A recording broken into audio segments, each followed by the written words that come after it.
Alrighty. Well, Hi everyone. yes, we did it our way. Sorry, my way being one of the songs in Smashing Machine that we're discussing today on Movies Decoded, and it was also a song that a busker sung, as you just saw, on my way here.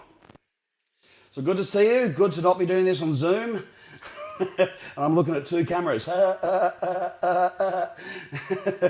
Three camera setup here. Oh, nightmare. Anyway, cool, but welcome. Smashing Machine, Jason's choice. And yes, I just want to start by saying that this was better than I thought it would be. I'm really glad I saw it. Yeah, in fact, the name of the guy, his co-star who played his coach, his name escapes me now, but he's an actual UFC fighter. And I was highly impressed by his acting skills, actually. I was like, gee, who is that actor? He's pretty good. I looked him up. He's a UFC fighter. The only other movies he's been in are documentaries about UFC. And I thought, wow, this guy's got an acting career ahead of him. He's good. What do you think? Yeah. I thought he, did a great job. So this movie was my choice. Hi everyone. Directed by Ben Safdie, who has made a couple of films with his brothers. His first film by himself. So it was a bit different than Uncut Gems or Good Time. I think he makes better films with his brother. You see, this movie, I had very high expectations. And I think that he restrained himself a little bit. Because if you see Uncut Gems, there's not much restraining. There's so much tension. And they keep pushing it and pushing it and pushing it. And you haven't seen it, have you? You've got to see Uncut No, I Gems. haven't seen Uncut Gems. I will, though. It's on my to-watch list. It's my favourite Adam Sandler movie. So Benny Safdie, he started to do a lot of acting now, and I think that, his favour in Hollywood now, after being in a few films, I reckon it's helped him get this film made, The Rock produced it. I love that we're still calling him The Rock, which is exactly how the intro was as well. I'm using his rock theme from Do You Smell What The Rock Is Cooking from the WWF? well, I mean, the funny thing is, he spent so many years being The Rock, and then when he wanted to be a serious actor, I think he actually went into the movies as Dwayne Johnson. Well, he started as The Rock, like when his first movie was The Mummy, and he was The Rock. But then they called him Dwayne The Rock Johnson, and eventually he went Dwayne Johnson. So he's slowly leaving it behind. But the only way to go chase his Oscar was to go back to his element and be a fighter in the ring. And of course that was his element, wasn't it? It was he knows what life was like during that time, and of course what it was like in the ring too. The only difference is, there was no difference actually, because on both accounts they were scripted, including the WWF. Let's be honest, we all know that. But this fighting was called UFC. It's not Yes, for UFC, yeah. But it's fighting in a ring. But like I say, the whole thing that Vince McMahon had created was very much. It had to have been scripted. There's no way it wasn't. So when they started, it was banned in America, right? So they had to do it in Japan under the name UFC. That's right. Yeah. Pride. Yeah. And so that's how it started. So this movie is basically the beginning of the whole thing, and now it's a multi-billion-dollar industry. And the main guy was one of the original fighters. Yeah, Mark Kerr. And it was funny that it was like, oh wow, grand prize of $200,000, woohoo! You can make millions now. You don't even have to be the winner. But so this seems like this whole movie was made either to get The Rock an Oscar or to teach us all how UFC started. But I was a bit disappointed by the movie. It's like Benny Safdie is a real art house director. But he didn't seem to know what he wanted this film to be about. Because there's so many potential things the film could have been about. Like the scene with the old lady in the waiting room. and he's talking about how it's banned, and she's saying the fighting is. Oh, they're trying to get it banned. Yeah. She said, "Is this the one they're trying to ban?" Yep. And he's like, "Yeah." They could have made the film about that. Yeah. But then they had the rivalry with him and his best friend. They could have gone up together. Yeah, which wasn't much of a rivalry either. Yeah, but they could have made the film about that. Yeah. And that kind of just sort of came and went. There's so many things the film could have been about. But then that all just... What was your take-home point? Oh, sorry, finish your point, but My point- I'm going to ask my what your point is take-home that we was. I'll saw- tell you mine. My point is, we saw all these beginnings of things, but none of it was played out. Yeah. None of it was played out in the movie. And Step one. wait. Then you'd have these fight scenes between him and his girlfriend. There was like 3 big ones. Yeah. And it's like as if the whole movie is showcasing those 3 big fights and all that nothingness surrounding those 3 scenes. To me, that's what the whole movie is structured around. Yeah. Yeah. It's amazing. It's just all about the relationship. Yeah, the personal life of a fighter, yeah. But no, the one thing that I noticed was at the beginning, what would you do if you lost? Oh, I don't know. I've never lost. And then he lost twice in the movie, and the whole build-up wasn't a build-up to a win like your typical sports movie. Oh, it was a that's true. build-up to coming to terms with losing. And in fact, he was happy to lose because he didn't have to beat the hell out of his best friend. Well, I guess he wanted to find out. Yeah. And what happens? Well, no, the first time he did find out was when he got himself on drugs. so and then the second time around was like, okay, I'm happy to lose this time. Was that Ozempic? I think it's pain medication. I think they didn't get too specific. He got addicted to pain medication basically. Yeah. So it's like morphine, that sort of thing. So. And then he was in the hospital, and his friend visited him, and his friend's like, "What's going on, man?" And then he does this thing where he's like, "I don't know," and then his hands go up like this, and he starts this crying. It doesn't. It seems kind of fake. Well, yeah. I think to be honest, I don't think he knows that. And that's a hard performance though. Crying. I mean, I was blessed when Steph Dawson played my lead role in So Young because she could do it. But that is actually a really difficult ask to get someone to cry well. Even Hollywood actors are like, oh, that's terrible. You may as well have not done it. I was a bit disappointed because there didn't seem to be a strong structure. It didn't have a through storyline. Even non-linear films have a strong storyline throughout the whole film. Yeah, true. But it this wasn't quite that seems to strong. It was just sort of forget. life of a fighter. Let's just look around. And then it was all shot at 60mm, so a lot of it was quite grainy.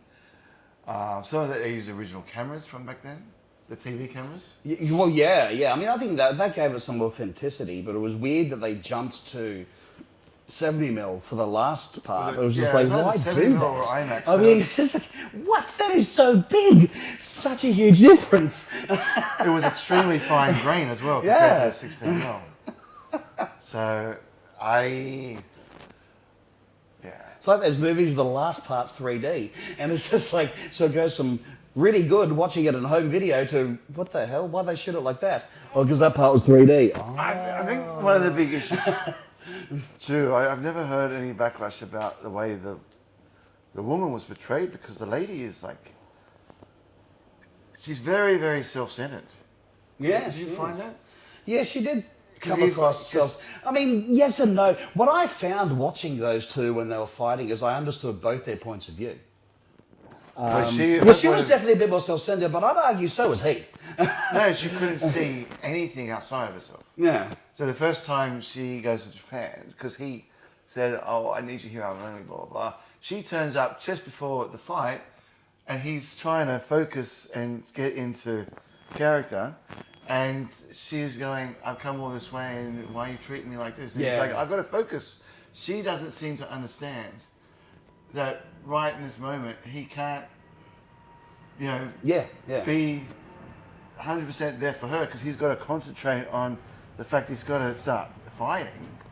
They shouldn't have let her in the room, but she just didn't get it. And I'm like, why? Why can't she get that? Yeah. And then it's like everything every interaction, it's all like she has no idea of the effect she has on the other person in the room. Yeah. Like he just comes back from rehab, and then she starts taking all these painkillers at 2 in the Yeah, afternoon. yeah. And he's like, "What are you doing? Because it's just, I see you do this. It makes me really want to do it." And I've just come out of rehab, Yeah. And they had such massive fights. And I went with a friend of mine, and they were having that massive fight, and we hear the doot, doot, doot, and he turns to me, my friend, and he goes, "She's going into the safe." And I thought she was going to steal all his money, but she pulls out a Gun, handgun. yeah. We're going to kill herself, yeah. And Emily it's Blunt scary. did that well, actually, yeah. She's a very good actress. Yeah, she just... But the actor, I think the character is a little bit, what do you call it?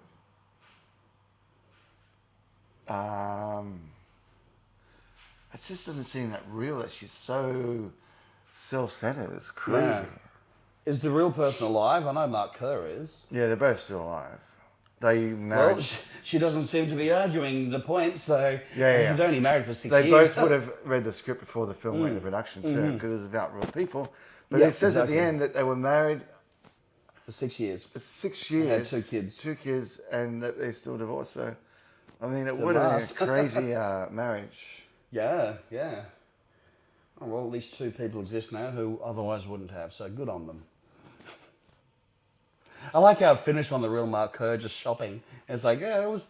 Like, I didn't know what was going on at first, so I thought, oh, I see. That's cute. I like it. Well, it shows you he's just a regular guy with a mundane life. yeah. There we go. All right. Suddenly ice cream appears. So Do you remember what you were saying? Yeah, so the last few scenes, they were shot at this mall, and it's a real guy, and it's shot in like 70mm or IMAX film. And it's a real contrast, but I think that's the point. The thing about Safdie brothers is they really have like what they call jarring cinema. Things that will jar you. And with this one, I think that's like he's doing it just to jar you, going from 16mm, 70mm, and you're not sure what's going on. And you realise it's just a real guy, and it's his mundane life. And then the title cards come up saying, this is, UFC now has multi-million-dollar fighters. Yep. But this guy started it all. His name is Mark Kerr. So basically, the whole movie was either about The Rock chasing an Oscar, or it was actually about this real guy that started one of the main players that started UFC in Japan, and back then it was known as Pride. Now, I was very disappointed by the film. I think it could have had a better story structure. I don't know if that was part of his jarring techniques, because it's basically a lot of beginnings in this movie, none of which went anywhere. But the one main constant is the fighting between him and his girlfriend. So I'm going to give it 3 out of 5. What's that? Oh, that was the seat. That was the seat, yeah. No, it's not me farting. So I'm going to give it 3 out of 5 stars. It loses 2. 1, because it just could have made a bit more sense. The storyline could have been a bit more consistent. Also, I think it loses a star because I don't think The Rock is...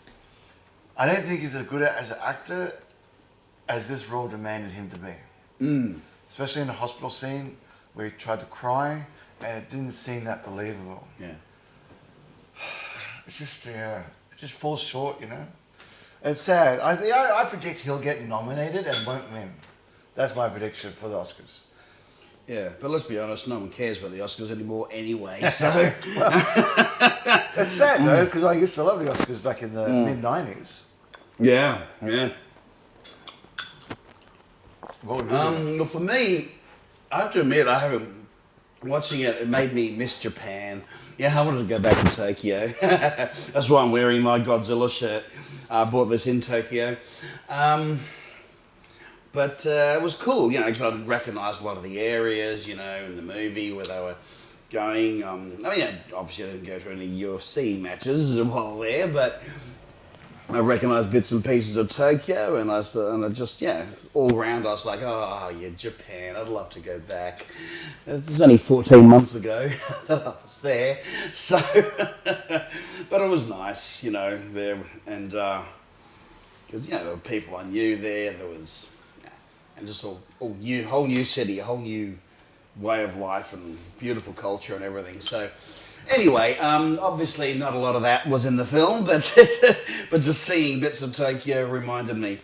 But putting that aside, like I was actually a bit more impressed by the film than I was expecting to be.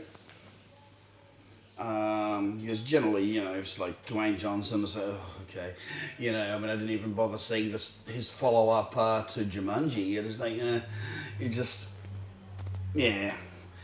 But I enjoyed it a lot. In fact,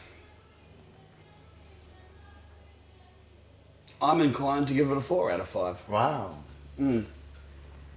Yeah, I mean, you're right, it didn't seem to go anywhere, but I think its main point, even though it lost it with the beginnings of lots of other points, but I think its main point is It's a portrait of coming to terms with losing and having a good reason to lose as well, because that is how it ended. He was happy to lose because that meant he A, didn't have to fight his friend, and B, his friend got to win the money. So yay! And that was good, I thought, you know, because like I say, in every other sports film, it's you're building up to the win. This was the opposite of that. He didn't know what it was like to lose, and he had to learn how to lose. I like that. That's real life, right there. Well, it's a good point to see in the film. And I think the main idea of the film is just it's a character study or a portrait of a guy. Yeah, so I'm very surprised you did 4 out of 5. So Yeah. I mean, if I analysed that even more, I might go down to 3.5. But you know what? I was impressed. A lot better than I thought it would be. Okay. So your pick is next. What do you pick for the next episode? So, if you remember the previous episode where we talked about this, Tron. Tron Ares is the next one. Oh, Tron Ares. Sounds like a Greek god. Yes, that's correct. I'm pretty sure that's what he's named after. Ah. We'll find out. We'll find out next episode, guys. We'll see you soon. See you then. All right, cool. Brilliant.